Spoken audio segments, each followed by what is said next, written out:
میرے رسول پاک علیہ السلام کا دروازہ سب سے بڑا دروازہ ہے، حضور کا دروازہ سب سے بڑا دروازہ ہے، لیکن میرے دوستو یاد رکھنا، نبی پاک علیہ السلام نے بھی لوگوں کو جب رستہ دکھایا ہے تو رب کریم کا رستہ دکھایا ہے، اللہ کا رستہ دکھایا، اللہ کریم کا رستہ دکھایا، لوگوں رب کی طرف توجہ کرائی۔ میرے رسول کریم سید عالم صلی اللہ تعالی علیہ وسلم نے لوگوں کی اللہ کی جانب توجہ کرائی اور لوگوں سے یہ کہا کہ وہ اپنے رب کریم کی جانب اپنا ذہن رکھیں، اپنی توجہ اپنے اللہ کی جانب مبذول کریں۔ میری بات کو اچھے طریقے سے سمجھیے گا، علم اللہ تبارک و تعالی عطا کرتا ہے تو اسے اللہ کی عطا ہی سمجھنا چاہیے۔ کچھ لوگوں کے پاس علم ہوتا ہے پر علم نافع نہیں ہوتا، وہ ٹامک ٹونجا مارتے رہتے ہیں ساری زندگی۔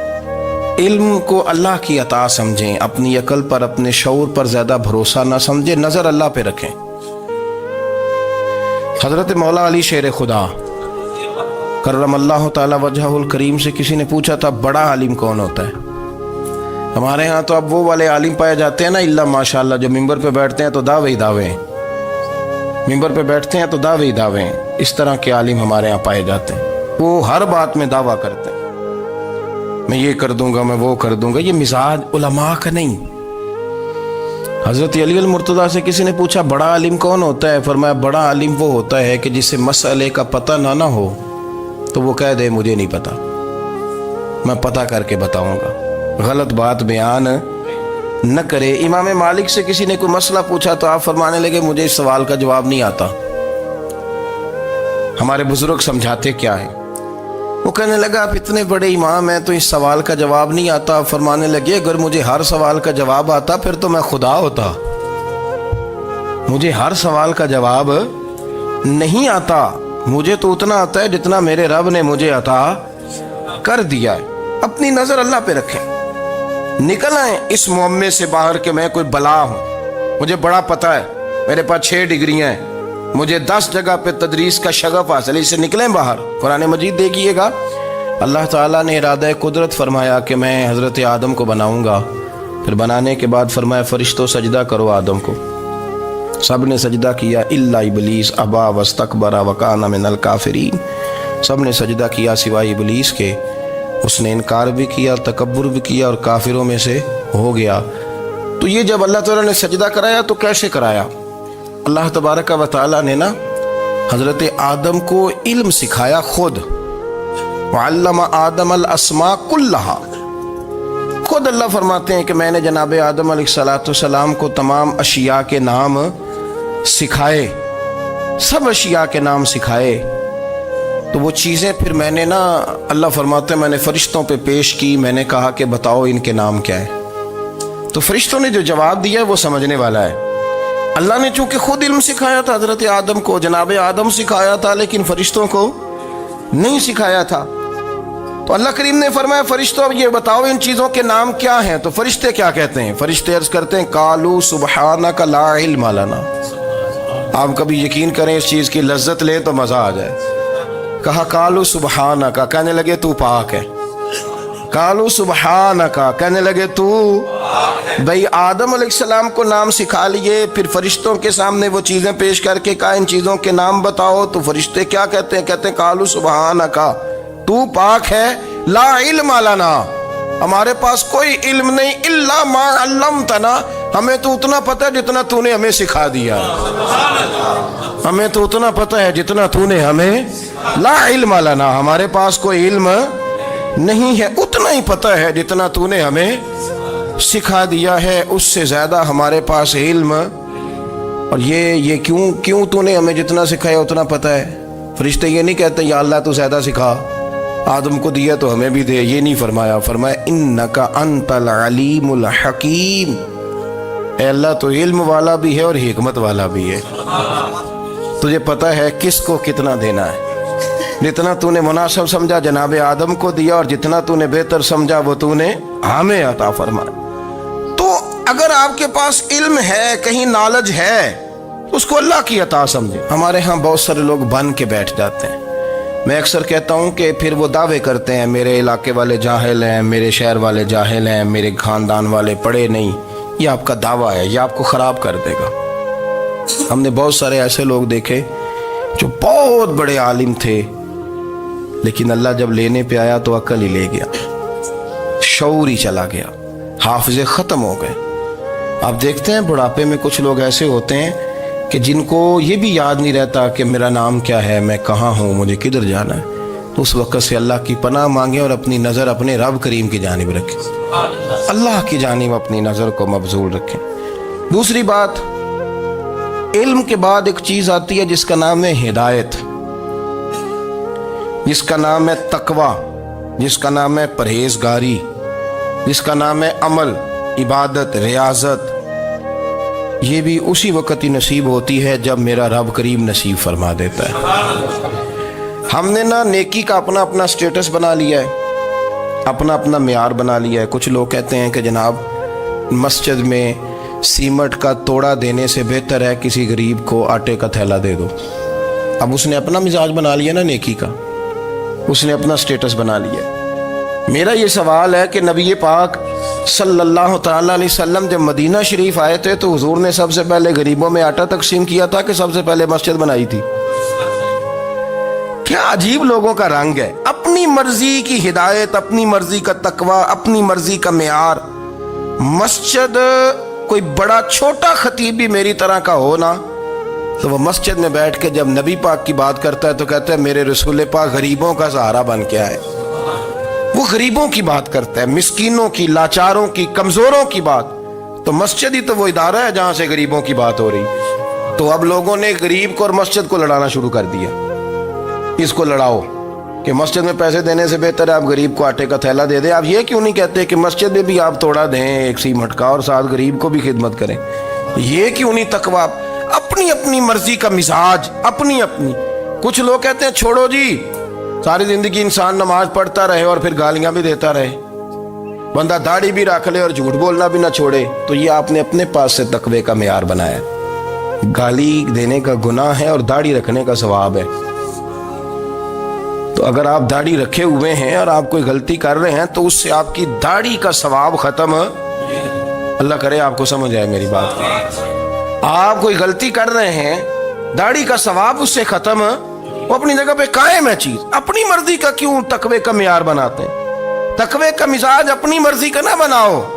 اللہ کی بارگاہ سے دعا مانگو کہ یا اللہ ہمیں ہدایت کا نور عطا فرما، اللہ تو ہمیں رستہ دکھا، تو بتا کہ ہدایت کیا ہے۔ تو رب فرماتا ہے اللہ ولی الذین آمنوا، اللہ مومنوں کا مددگار ہے، یخرجہم من الظلمات الی النور، وہ انہیں اندھیروں سے نکالتا ہے اور نور کی طرف روشنی عطا فرماتا ہے۔ اندھیروں سے نور کی طرف اللہ لاتا ہے۔ اللہ ولی، اللہ مومنوں کا ولی ہے، وہ انہیں اندھیروں سے نور کی طرف نکالتا ہے۔ ہدایت ہمیشہ اللہ کی طرف سے سمجھے۔ جب وہ نماز کی توفیق دیتا ہے تو اپنے فضل سے دیتا ہے، جب وہ ذکر کی توفیق دیتا ہے تو اپنے فضل سے۔ ہم سمجھتے ہو جی فلانا نہیں پڑھ رہا بڑا بیوقوف ہے، فلانا نہیں پڑھ رہا، تو تم کیا اپنی عقل کے زور پہ پڑھ رہا ہے؟ میں جی اللہ کے فضل سے 2 سپارے پڑھتا ہوں، تو کس پہ احسان کرتے تو 2 سپارے پڑھ کے رویا کر کہ اگر مالک تو بڑا قریب نہیں۔ بڑے لوگ ہیں جن کو پورا قرآن حفظ ہے پر انہیں پڑھنے کی توفیق نہیں، تو انہیں فضل کیا اور مجھے توفیق دے دی ہے پڑھنے۔ رویا کر، پڑھ کے رویا کر، راتی ساری کر کر زاری، وہ نیند اکھاں تھی توندے تے فجرے اوہی گناہگار کہاون سب تو نیوے ہوندے۔ مہربانی کریں، ڈریں، نیکی کریں تو پھر ڈریں، پھر احساس پیدا کریں، پھر اپنے اندر وہ کمزوری لائیں کہ توبہ توبہ مجھے تو پتہ ہی نہیں، تو جانتا ہی نہیں۔ حضرت سیدنا امام اعظم ابو حنیفہ رحمۃ اللہ تعالی علیہ کے ساتھ ایک شخص کہتا میں نے نماز پڑھی تو عشاء کی نماز تھی۔ یہ جو لوگ بڑے ہوتے ہیں نا، جن کے پیار کرنے والے بڑے ہوتے ہیں، ان کے گرد خوف بھی بڑا ہی ہوتا ہے، انہیں بڑا ڈر لگتا ہے، بڑی بعض اوقات آزمائش ہوتی ہے ان کی۔ عشاء کی نماز کہتے پڑھی تو امام صاحب نے نا عشاء کی نماز میں تلاوت کی آیتیں فَمَن يَعْمَلْ مِثْقَالَ ذَرَّةٍ خَيْرًا يَرَهُ وَمَن يَعْمَلْ مِثْقَالَ ذَرَّةٍ شَرًّا يَرَهُ، فرمایا جو ذرہ برابر خیر کرے گا وہ بھی قیامت میں دیکھے گا، اور جو ذرہ برابر شر کرے گا وہ بھی قیامت میں اس شر کو دیکھے گا اس کے سامنے آئے گا. تو وہ شخص کہتا ہے کہ سارے لوگ نماز پڑھ کے چلے گئے تو امام صاحب رحمۃ اللہ علیہ نے اپنی داڑھی پکڑی رو رہے ہیں. کہتے ہیں وہ ذرہ برابر نیکی کا بدلہ دینے والے، وہ ذرہ برابر شر پہ سزا دینے والے میری سفید داڑھی کو دیکھ. مالک میرے ذرے ذرے سامنے نہ لانا، لوگ تو میری بڑی قدر کرتے ہیں دنیا، میں تو بڑا پہچانا جاتا ہوں، لوگ تو میری راہوں میں پھول لیے کھڑے ہوتے ہیں، مجھے بڑا نوازتے ہیں. قیامت میں رسوا نہ کر دینا، میرے لیے مشکل ہو جائے گی. وہ کہتے ہیں میں نے امام صاحب کا درد دیکھا، مجھے کوئی کام تھا تو میں چلا گیا. میں نے کہا کہ وہ اس وقت اللہ کے حضور حاضر ہیں تو میں دوبارہ آؤں گا. کہتے ہیں میں تہجد کا وقت آیا تو امام صاحب وہیں بیٹھے تھے اور ان کی داڑھی آنسوؤں سے بھری ہوئی تھی اور زور سے داڑھی پکڑی ہوئی. کہنے لگے مالک رسوا نہ کر دینا، قیامت میں رسوا نہ کر دینا. یار جو ہدایت یافتہ لوگ تھے وہ تو ڈرے ہوئے تھے، وہ تو سہمے ہوئے تھے، وہ تو کہتے تھے یہ اس کا فضل نہیں، اس نے بلا لیا، یہ اس کا کرم نہیں. حضرت باعزید بستامی کسی کافر کو دیکھتے تو رو پڑتے، کہتے مالک تو کتنا قریب ہے، یہ بے ایمان رہ گیا، تو نے اپنے فضل سے مجھے اپنے نبی کا غلام بنا لیا. وہ رو پڑتے. یہاں تو لوگوں کا دعویٰ ہی بڑا ہے. نمازی اللہ خیر فرمائے وہ تو دوسروں کو گھورتا ہے، وہ کہتا ہے جنت کا میں مالک ہوں، کنجیاں میرے پاس ہیں، میں کسی اور کو گھسنے نہیں دوں گا. اور اگر 2-3 حج کر لے تو پھر تو وہ کہتا ہے کہ اب میرے سے پوچھ کے لوگ جنت میں جائیں گے معاذ اللہ. اور اگر وہ 2 4 5 7 دفعہ کوئی نفل پڑھ لے تو پھر وہ کہتا ہے چھوڑیں جی سارے لوگ بے عمل ہیں، میں اکیلا نیک ہوں. نہ ایسا کریں، اپنی توجہ اپنے رب پہ رکھیں، اپنی توجہ اپنے معین الملت والدین، عطائے رسول، ہند الولی، غریب نواز، خواجہ معین الدین چشتی، حضرت خواجہ اجمیر، شاہ اجمیر، والی ہندوستان. آخری عمر میں نا سارا دن روتے گزر جاتا، ساری رات روتے گزر جاتے، ذرا سی کوئی بات کرتا تو رو پڑتے، آنکھیں آنسوں سے بھری رہتی. کئی دفعہ اپنے بھی پریشان ہو جاتے ہیں نا کہ یار تو ایک بات کی جان ہی نہیں چھوڑ رہا. تو خواجہ قطب الدین صاحب بختیار کاکی سے لوگوں نے کہا کہ آپ مرشد سے بات کریں، اتنا بھی تو نہیں نہ رونا چاہیے، ہر وقت اس کے آنسو کی کریے. عاشق دا کام ہی رونا تونا تے بنا رویوں نہیں منظوری. یہ عاشق سدا ہی روندا رہندا ہے، پاویں وصل ہوئے تے پاویں دوری. ہر وقت رونے کا کیا مطلب ہے؟ تو خواجہ قطب صاحب کہتے ہیں میں قریب گیا تو میں نے پیر دبائے، میں نے کہا سونیا لوگ تو کچھ بھی نہیں کرتے، تو نے تو کمال کر دیا، 90 لاکھ آدمی مسلمان کر دیا، دنیا کچھ نہیں کرتی، تو نے 50 سال ساری رات مصلے پہ بیٹھ کے رب راضی کیا. تو شہزادہ تھا، حضور کی اولاد تھا، لیکن معین الدین تیرا ایک پلاٹ بھی نہیں، تو نے طالب علم پالے، انہیں غریبوں کو دیا، انہیں نوازا، کوئی شے نہیں تیرے پاس، ہر چیز تو نے، ساری رات روتے ہو، سارا دن روتے ہو. تو خواجہ قطب الدین صاحب کہتے ہیں میں نے جب عرض کیا تو خواجہ صاحب مجھے گلے لگا لیا، چیخ مار کے روئے، کہنے لگے قطب الدین پتر داڑھی سفید ہو گئی، جانے کا وقت آ گیا، جو تو نے نیکیاں گنوائی ہیں وہ ہیں صحیح میرے پاس، پر یار کی بارگاہ میں پیش کرنے کے قابل ایک بھی نہیں. تو بارگاہ تو دیکھ کتنی بڑی ہے، رسول کریم کی بارگاہ میں پیش کرنے کے قابل ان میں سے ایک بھی نہیں. تو آستانہ دیکھ کتنا بڑا ہے، کیا پیش کروں گا، کیا عرض کروں گا حضور کی بارگاہ میں، کس طرح. وہ یار جو بڑے تھے وہ تو ڈرے ہوئے تھے، سہمے ہوئے تھے، وہ تو بڑی آزمائش میں تھے، لیکن میرا اور آپ کا رٹا 2 نمازیں پڑھ کے 6 نمازوں کا دعویٰ کرنا اور لمبی چوڑی کہانیاں بنانا اور اپنے منہ سے اپنی تعریفیں کرنا، اس سے تھوڑا باہر آئیں. رزق بھی میرا اللہ ہی دیتا ہے، علم بھی اللہ دیتا ہے، رزق بھی. بڑے بڑے فقیروں کو مالدار ہوتے دیکھا، بڑے بڑے مالداروں کو فقیر ہوتے دیکھا، بڑے بڑے. میرے ایک بڑا سخی قسم کا سجن ہے، بڑا پیارا ہے، میں اسے سخی مانتا ہوں. میں نے اپنی پریشانیوں کے دنوں میں بھی اس شخص کو سخی دیکھا. ایک دن رات کو مجھے ٹیلی فون کر کے کہنے لگا کدھر ہو؟ میں نے کہا میں گھر ہوں. نہیں اکثر سفر میں ہوتے ہو نا؟ میں نے کہا طبیعت کیسی ہے؟ ٹھیک ہے، بس حال چال پوچھنا تھا. میں نے سمجھائی، میں نے کہا یار یہ کوئی مسئلہ ہے، ورنہ رات کے 2 بجے کوئی حال پوچھنے کو فون تو نہیں نہ کرتا.